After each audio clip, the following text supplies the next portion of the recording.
কোনো বিরাট স্টেপ নিয়ে নেবে, যদি কোনো বিরাট মামলা তুলে দেবে, তাহলে মোহাম্মদ ইউনূসকে জেলে খাটতে হবে, মোহাম্মদ ইউনূসকে জেলে বসতে হবে।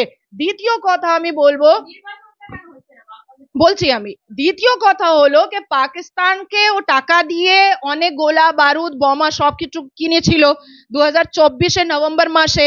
তারপরে এখন পাকিস্তান তো নিজেরই হাই হাই করছে। এটা এটা পাকিস্তান এই অপারেশন সিন্দুরের সময় ও পাকিস্তান আইএমএফ থেকে আবার লোন নিল। পাকিস্তানের অবস্থাটা হয়ে গেছে নিজের বউ বেটি যদি বিক্রি করে দেবে তাও লোনটা চুক্তি করতে পারবে না।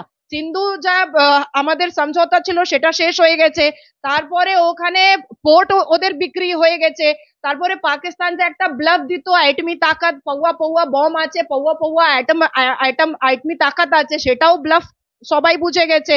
তার জন্য মোহাম্মদ ইউনূস বুঝে গেছে কি এবার তো তুর্ক সঙ্গে আমি হাত মিলাতে পারবো না, এবার পাকিস্তান সঙ্গে আমি হাত মিলাতে পারবো না, এবার ঘুষপেটিয়া যা ভাবে পুরো ডিকোড হচ্ছে, পুরো ভারতের ভিতরে ঘুষপেটিয়া চলে এসেছে, সেটাও পুরো ডিকোড হচ্ছে।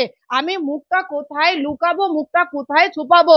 দ্বিতীয় and the fourth reason is Muhammad Yunus কখনো চাইবে না যে বাংলাদেশে কোনো ইলেকশন হোক, কিন্তু ওখানে যা সেনা আছে তারা এটা বুঝে গেছে যে যদি থাকবে বাংলাদেশ পুরো পাকিস্তান মতন ভিকারিস্তান হয়ে যাবে। পাকিস্তান তো ভিকারিস্তান আছে, জাহিলিস্তান আছে, পাগলিস্তান আছে, বাংলাদেশও সেম সেম ডিটো কপি চলছে। কেন করবে না?